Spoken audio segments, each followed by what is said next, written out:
What is up, guys, and welcome to another YouTube video. I'm super happy that you've tuned in again, and today I want to talk about 5 myths that I'm gonna bust that are lurking around in the fitness industry and that are driving me nuts, man. If I hear about that, I just cringe and I just think, Jesus Christ, who put those myths into the world?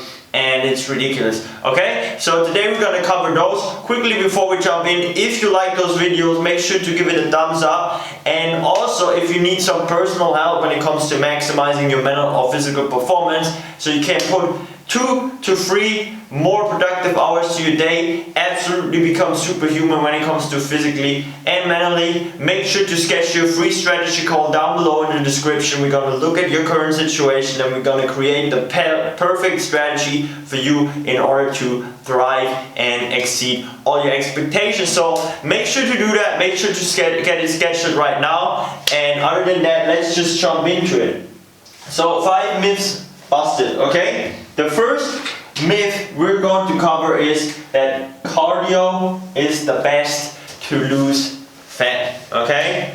Now, I hear that all the time when I'm on a call with people and they tell me, hey, I want to maintain my muscle mass, I want to gain muscle mass, and I want to lose body fat. That is the goal of virtually almost everybody when it comes to getting in shape, when it comes to getting fit overall. Now, what do a lot of people do when I ask them, what have you tried so far in order to lose that weight, in order to gain that muscle mass? They tell me, yeah, well, I'm doing cardio 4 times a week and then I'm doing weight training probably 1 time a week. And I'm just saying, okay, your routine is completely off, because people nowadays, I don't know why that still is around. A lot of people try to make you believe that cardio is a lot more efficient if you actually want to lose weight than weight training, okay? And it does not make any sense, okay? If you want to build muscle and lose body fat, or you want to maintain your muscle and lose body fat, and you're doing more cardio than you're doing muscle resistance training, you're massively shooting yourself in the foot. And here's why, okay? So you got cardio on the one hand and you got muscle resistance training on the other hand, okay? And if you don't know, the main thing for you losing body fat is in being in a good calorie deficit, meaning between 500 to 1,000 calories approximately a day. So you lose between 1 to 2 pounds of pure body fat a week, okay? Now, what does cardio do? Cardio burns calories, right? It does nothing more than that, nothing less. It burns calories.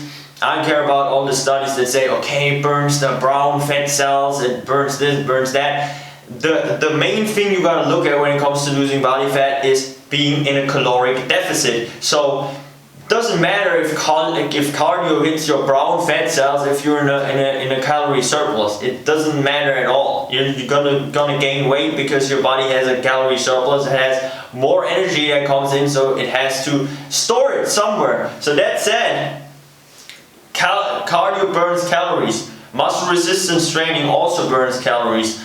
Most likely muscle resistance training even burns more calories, as you got the afterburn effect, your muscles need to repair, and you also have more muscle mass, so you use more calories on a daily basis just to do daily activities like moving around, like working, or whatever you do. So that said, if you do muscle resistance training, you protect your muscle mass while cutting down weight, okay? Because your body notices, oh, I still need that muscle mass, I better do not burn it off. If you do cardio, you don't, because you don't use the muscle mass. So your body has 2 forms of stored energy. The first is your muscle mass and the second is your body fat, okay? Now, if you're just doing cardio and you're on a caloric deficit, your body will notice, oh well, we have a whole lot of muscle mass here and we don't use it, so why burn our well-stored fat that we need for bad times? Why not throw out that muscle mass out of that window at first? So what your body's going to do, if you're not doing enough muscle resistance training, your body's going to break down that muscle mass,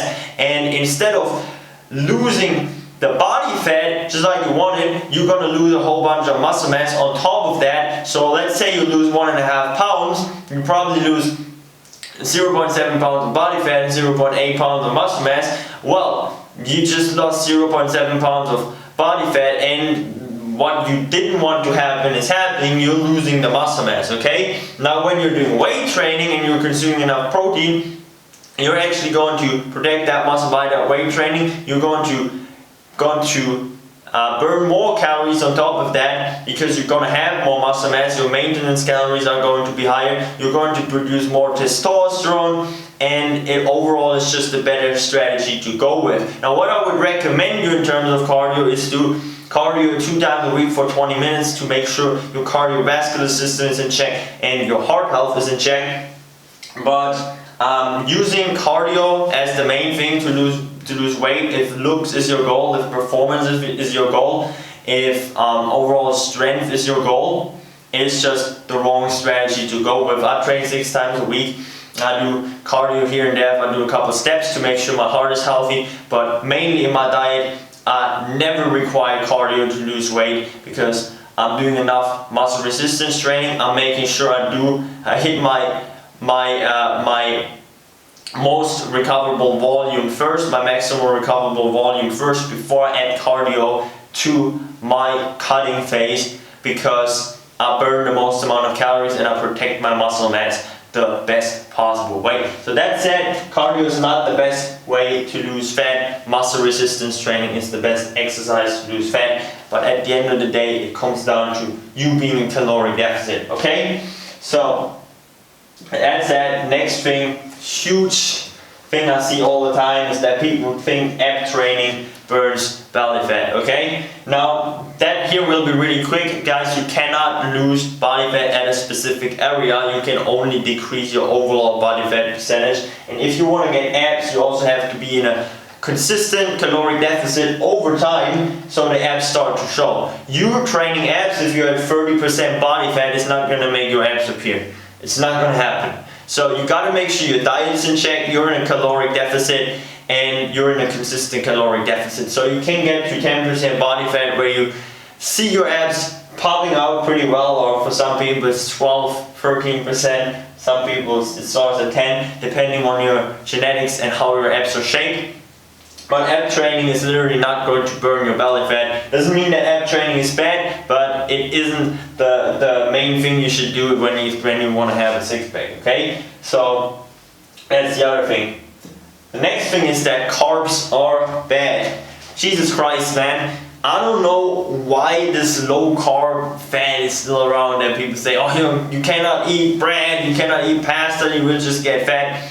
Again, what it comes down to is being in a caloric deficit.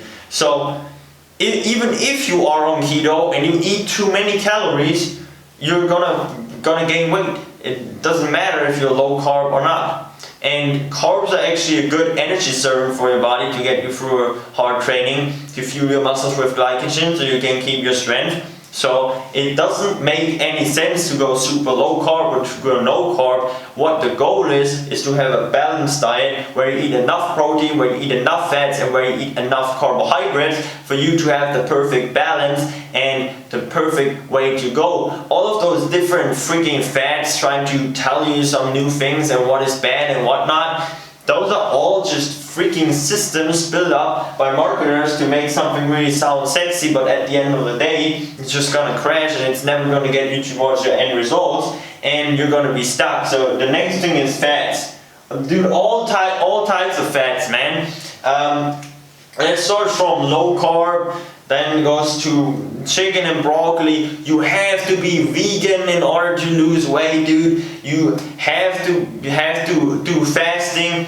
All of those different things are systems created to probably get you into a caloric deficit, but with huge restrictions. So if people say, oh, I'm afraid that I'm going to gain weight right now because I broke my fast and now my growth hormone production is going to go down. If you are on fasting and in your one meal you eat 3,500 calories and your maintenance is 3,000 calories, you're still going to gain weight, dude. It doesn't matter if you're fasted or not. Doesn't matter at all. And for most people, intermittent fasting is not the best way to go with, because There are tons of studies that actually prove that you're getting more hungry with 1 or 2 meals a day than you are with 3 meals upwards, okay? Because your ghrelin production goes up, and you're just overall gonna get more hungry, okay? So fats, man, all those different fats, throw them out of the window and replace them with a good balanced diet where you have enough carbohydrates, proteins and fats, and you are on a consistent caloric deficit. You're gonna lose the weight and you're gonna feel satisfied, and it's gonna be the easiest and most consistent way to lose weight, okay? So never indulge in freaking fats, dude. Not do it. Don't do it. And then the last thing is eat every 2 hours, okay? Also, huge thing that's going on. Oh, I need to eat every 2 hours. Other than that, my protein synthesis won't be stimulated and I'm gonna lose muscle mass. I'm gonna be in a catabolic state. No, you are not. Your body just needs a consistent amount of protein every single day. So you have to look at your daily protein intake, and if you eat 2 meals a day, 3 meals a day, 4 meals a day, 5 meals a day, 6 meals a day, it doesn't matter as long as you hit your macronutrients, because it still needs a little bit of time to digest all of that protein, and when the protein comes in, it's actually super irrelevant and secondary. The first thing you should look for is that you actually hit your main amount of protein every single day, you hit your calories, you hit your fats, you hit your macronutrients, and you make it happen like that, so you don't have to worry about eating every 2 hours. So when it comes to meal frequency, I would recommend you at least eat 3 meals a day. If you want to eat anything more, you can do that. With less than 3 meals a day, you're super likely to be more hungry in your diet, okay? So that's it. 5 myths busted. So I hope that video helped you. I hope that video brought some clarity to you.